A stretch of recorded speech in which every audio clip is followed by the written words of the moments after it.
The Mountain West looks to dismiss the Pac-12's lawsuit in the California courts.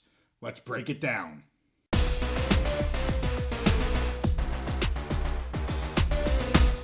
Conference realignment is always in the news, so we're back here on the Big Mountain to keep you updated. Well, Monday was a deadline for the Mountain West to file in the Northern District Court of California, and they did just that, and they requested the court to dismiss the PAC-12 lawsuit. This lawsuit had two main arguments, if you remember. First, it had to do with the scheduling agreement being a barrier to trade, and secondly, that the poaching penalty part of that agreement are not enforceable. The Mountain West stated that the PAC-12 failed to allege any harm to competition or trade, and also any harm to itself, being the conference. A hearing is set here for March 25th, and the PAC has until January 13th, so about 2 months, to file its opposition for this motion to dismiss. Regarding the barrier of trade or competition, the Mountain West states that the agreement with the PAC had three long-term options. The first was to merge with the Mountain West under the PAC-12 banner.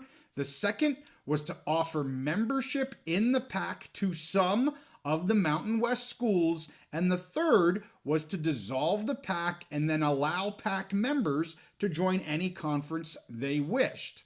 Quote, the PAC-12 chose the second option and now complains that the fees it unconditionally guaranteed to the Mountain West Conference for damaging the integrity of the Mountain West Conference by cherry-picking select Mountain West schools violates the law.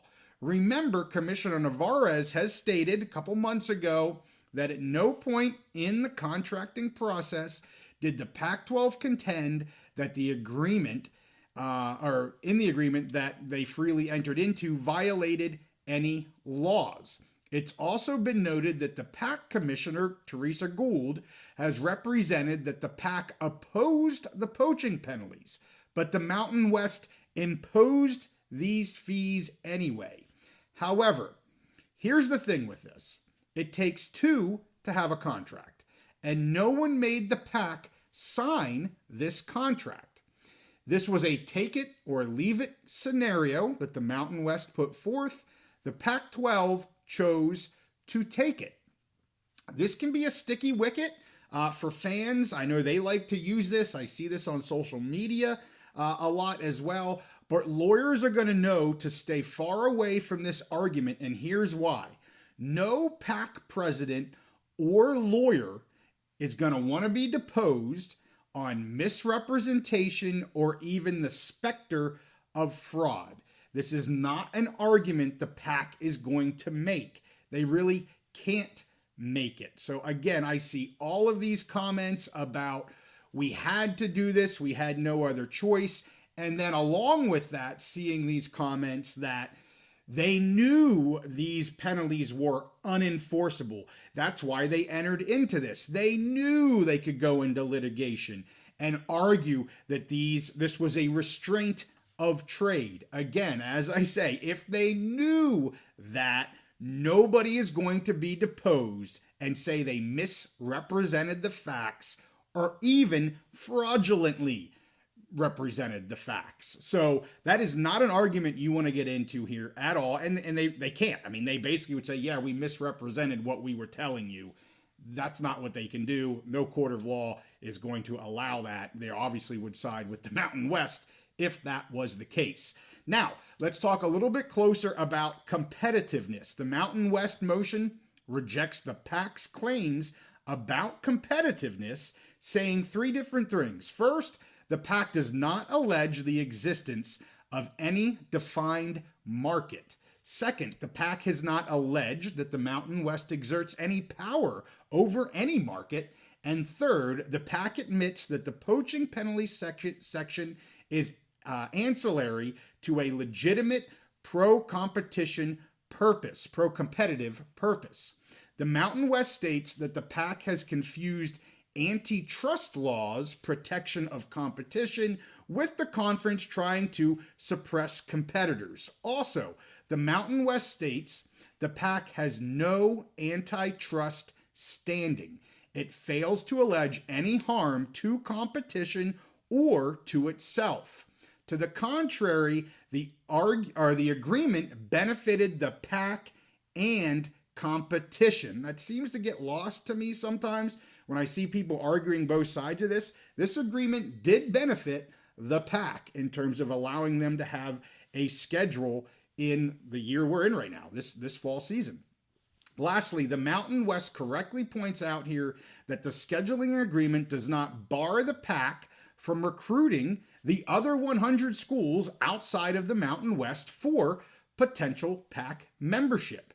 This point underscores the limited scope of the two conferences and the limited impact on the broader market of college football. I want to now go to the enforceability of the penalties. That was all. What I just talked about was all about the antitrust, anti-competitiveness. The second piece, as I said earlier on, has to do with this enforceability or unenforceability of the penalties. And the Mountain West talks about that here as well. And for those of us that have followed us for a while, we talked about some of these same types of issues, same types of items that they're bringing up with the ACC and FSU case. So here's what they have to say. The penalties here are not unenforceable liquidated damages. These are an alternative means of performance under the contract. Exactly what we said in that ACC FSU case. A contract provision that provides a party to pay a certain termination fee as an alternate performance is not a penalty provision. The PAC freely chose this course of action that was permitted by the agreement and cannot now contend that these fees are unenforceable penalties. Also, even if the court determines that these are liquidated damages, the Mountain West points out that the California Civil Code subsection 1671B it states that liquidated damages can be valid and are valid unless there's some unreasonable circumstances. And they talk about that more in the filing, but they even just say, hey, these aren't liquidated damages. But if for some reason the court finds that they are, this civil code says that liquidated damages are valid under California law. Now, for opinions of this, I have seen many different people opine on what this is, what this means. As we said very early on when we reported on the lawsuit that the PAC brought forward, there's a lot of lawyers. I think there's more lawyers on the side of the Mountain West here saying the PAC doesn't have a case versus the PAC side. Yes, you're going to have lawyers that say they can see both sides of it. I know several people forwarded me a lawyer that was saying why he could understand this, and he was really coming at it from the point of why they may have chosen to take it to the federal level.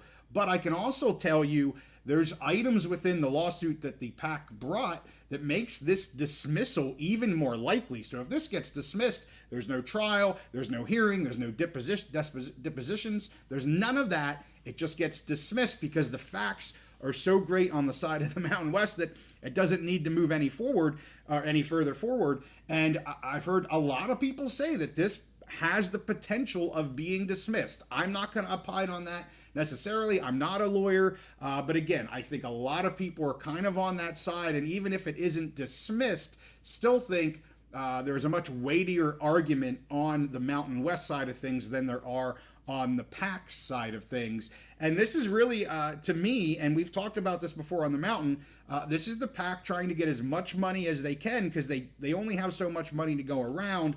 And we saw what happened with them entertaining AAC schools, and it did not go very well. Well, they need more cash. They need more money to try and entice some schools to enter the PAC. So I think that's what this is all about. Certainly right now looks like there's more chips on the Mountain West side.